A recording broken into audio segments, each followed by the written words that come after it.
Maranatha. ಇಂದು 1 March 2026. ಎಲ್ಲ ದೇವಜನರಿಗೂ ಭಾನುವಾರದ ಶುಭಾಶಯಗಳು. ದಿಕ್ಕಿಲ್ಲದವರನ್ನು ಪರಾಂಬರಿಸುವವನು ಧನ್ಯನು. ಯೆಹೋವನು ಅವನನ್ನು ಆಪತ್ಕಾಲದಲ್ಲೇ ರಕ್ಷಿಸುವನು. ಯೆಹೋವನು ಅವನ ಪ್ರಾಣವನ್ನು ಕಾಪಾಡಿ ಉಳಿಸುವನು.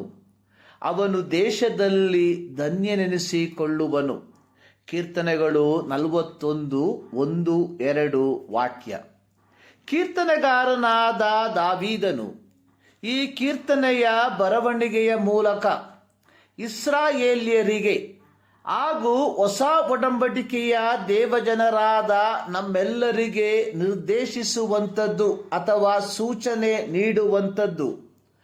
ಅಗತ್ಯತೆಯಲ್ಲಿರುವವರಿಗೆ ಸಹಾಯ ಮಾಡುವವರು ತಮ್ಮ ವೈಯಕ್ತಿಕ ಜೀವಿತದಲ್ಲಿ ಸಹಾಯವನ್ನು ಪಡೆದುಕೊಳ್ಳುವವರಾಗಿದ್ದಾರೆ ಎಂಬುದಾಗಿ. ಜ್ಞಾನೋಕ್ತಿಗಳ ಪುಸ್ತಕ 28ನೇ ಅಧ್ಯಾಯದ 27ನೇ ವಾಕ್ಯದಲ್ಲಿ ಸೊಲೊಮೋನನು ಬರೆದಿರುವಂಥದ್ದು, ಬಡವರಿಗೆ ದಾನ ಮಾಡುವವನು ಕೊರತೆ ಪಡನು, ಕಣ್ಣು ಮುಚ್ಚಿಕೊಳ್ಳುವವನು ಬಹುಶಾಪಕ್ಕೆ ಒಳಗಾಗುವನು.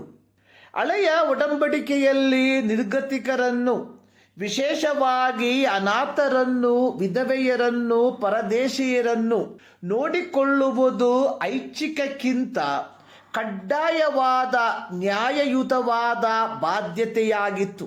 ಯಾಜಕ ಕಾಂಡ 19ನೇ ಅಧ್ಯಾಯದ 9ನೇ ವಾಕ್ಯದಲ್ಲಿ ಬರೆದಿರುವಂಥದ್ದು, ನೀವು ಪೈರುಗಳನ್ನು ಕೊಯ್ಯುವಾಗ ಹೊಲಗಳ ಮೂಲೆಯಲ್ಲಿರುವುದನ್ನೆಲ್ಲ ಕೊಯ್ಯಬಾರದು ಮತ್ತು ಹಕ್ಕಲಾಯಬಾರದು. ಇವುಗಳನ್ನು ಬಡವರಿಗೆ, ಪರದೇಶಿಗಳಿಗೆ ಬಿಟ್ಟು ಬಿಡಬೇಕು. ಧರ್ಮೋಪದೇಶ ಕಾಂಡ 24ನೇ ಅಧ್ಯಾಯದ 19ನೇ ವಾಕ್ಯದಲ್ಲಿ ಬರೆದಿರುವಂಥದ್ದು, ನೀವು ಪೈರುಗಳನ್ನು ಕೊಯ್ಯುವಾಗ ಒಂದು ಸಿವುಡನ್ನು ಮರೆತು ಬಂದರೆ ಅದನ್ನು ತರುವುದಕ್ಕೆ ಹಿಂದಕ್ಕೆ ಹೋಗಬಾರದು. ಪರದೇಶಿ, ತಾಯಿ ತಂದೆ ಇಲ್ಲದವ, ವಿಧವೆ ಇಂಥವರಿಗೋಸ್ಕರ ಇರಲಿ. ಅದರ 22ನೇ ವಾಕ್ಯದಲ್ಲಿ ಹೇಳಿರುವಂಥದ್ದು, ನೀವೇ ಐಗುಪ್ತ ದೇಶದಲ್ಲಿ ದಾಸರಾಗಿದ್ದನ್ನು ಜ್ಞಾಪಕದಲ್ಲಿರಬೇಕು, ಅದಕ್ಕಾಗಿಯೇ ಇದನ್ನು ಆಜ್ಞಾಪಿಸಿದ್ದೇನೆ. ಪೌಲನು ಗಲಾತ್ಯ ಸಭೆಯ ದೇವಜನರಿಗೆ ಪತ್ರಿಕೆಯನ್ನು ಬರೆಯುವಾಗ ಕ್ರೈಸ್ತರು ಪವಿತ್ರಾತ್ಮ ಪ್ರೇರಿತರಾಗಿ ನಡೆಯಬೇಕಾದ ರೀತಿಯ ವಿಷಯದಲ್ಲಿ ಕೆಲವು ಉಪದೇಶದ ಮಾತುಗಳನ್ನು ಹೇಳಿರುವಾಗ ಅಲ್ಲಿ ಪೌಲನು ಉಲ್ಲೇಖಿಸಿರುವ ಒಂದು ಪ್ರಾಮುಖ್ಯವಾದ ವಿಷಯ ಅನ್ನುವಂಥದ್ದು, ಒಳ್ಳೆಯದನ್ನು ಮಾಡುವುದರಲ್ಲಿ ಬೇಸರಗೊಳ್ಳದೆ ಇರೋಣ. ಯಾಕೆಂದರೆ ಮನಗುಂದದಿದ್ದರೆ ತಕ್ಕ ಸಮಯದಲ್ಲಿ ಬೆಳೆಯನ್ನು ಕೊಯ್ಯುವೆವು. ಆದ್ದರಿಂದ ಸಮಯವಿರಲಾಗಿ ಎಲ್ಲರಿಗೆ ಒಳ್ಳೆಯದನ್ನು ಮಾಡೋಣ. ಮುಖ್ಯವಾಗಿ ಒಂದೇ ಮನೆಯಂತಿರುವ ಕ್ರಿಸ್ತ ನಂಬಿಕೆಯುಳ್ಳವರಿಗೆ ಮಾಡೋಣ. ಗಲಾತ್ಯ 6ನೇ ಅಧ್ಯಾಯ 9-10 ವಾಕ್ಯ. ಪಂಚಾಶತಮ ದಿನದ ತರುವಾಯ ಕ್ರೈಸ್ತ ಸಭೆಯು ದಿನದಿಂದ ದಿನಕ್ಕೆ ಸಂಖ್ಯೆಯಲ್ಲಿ ಬೆಳೆಯುತ್ತಾ ಹೋಗುತ್ತಿತ್ತು. ನಂಬಿದವರೆಲ್ಲರೂ ಒಗ್ಗಟ್ಟಾಗಿದ್ದು ತಮ್ಮದೆಲ್ಲವನ್ನು ಹುದುವಾಗಿ ಅನುಭೋಗಿಸುತ್ತಾ ಅವರವರ ಅಗತ್ಯವಿದ್ದ ಹಾಗೆ ಹಂಚಿಕೊಡುತ್ತಾ ದಿನಾಲೂ ದೇವಾಲಯದಲ್ಲಿ ಕೂಡುತ್ತಾ ದೇವರನ್ನು ಕೊಂಡಾಡುವವರಾಗಿದ್ದರು. ಅಪೊಸ್ತಲರ ಕೃತ್ಯ 2ನೇ ಅಧ್ಯಾಯ 43-47 ವಾಕ್ಯಗಳಲ್ಲಿ ಪೂರ್ಣ ವಿವರಣೆಯನ್ನು ಓದಬಹುದಾಗಿದೆ. ಹೀಗಿರುವಾಗ ಅಗಬನೆಂಬ ಪ್ರವಾದಿಯು ಯೆರೂಸಲೇಮಿನಿಂದ ಅಂತಿಯೋಕ್ಯಕ್ಕೆ ಬಂದು ಲೋಕಕ್ಕೆಲ್ಲ ದೊಡ್ಡ ಕ್ಷಾಮ ಬರುವುದು ಎಂದು ಪವಿತ್ರಾತ್ಮ ಪ್ರೇರಣೆಯಿಂದ ಸೂಚಿಸಿದನು. ಅದು ಕ್ಲೌದ್ಯ ಚಕ್ರವರ್ತಿಯ ಕಾಲದಲ್ಲಿ ಉಂಟಾಯಿತು. ಅಪೊಸ್ತಲರ ಕೃತ್ಯ 11ನೇ ಅಧ್ಯಾಯದ 27-28 ವಾಕ್ಯದಲ್ಲಿ ಇದನ್ನು ಕಾಣುತ್ತೇವೆ.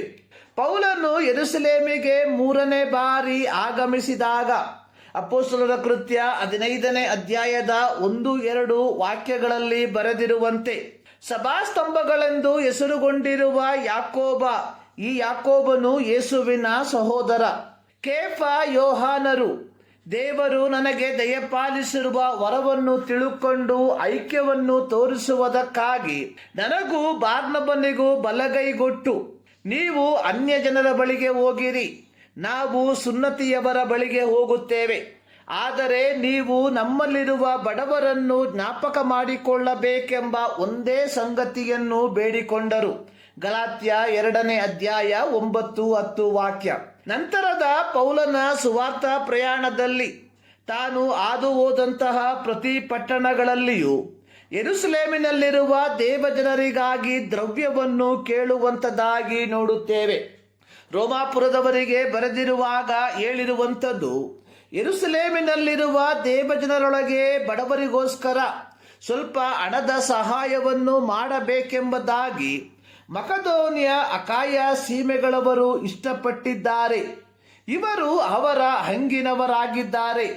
ಅನ್ಯ ಜನರು ಅವರ ಆತ್ಮ ಸಂಬಂಧವಾದ ಸಂಪತ್ತಿಗೆ ಪಾಲುಗಾರರಾದ ಮೇಲೆ ಲೋಕ ಸಂಬಂಧವಾದ ಕಾರ್ಯಗಳಲ್ಲಿ ಅವರಿಗೆ ಸೇವೆ ಮಾಡುವ ಹಂಗಿನವರಾಗಿದ್ದಾರೆ.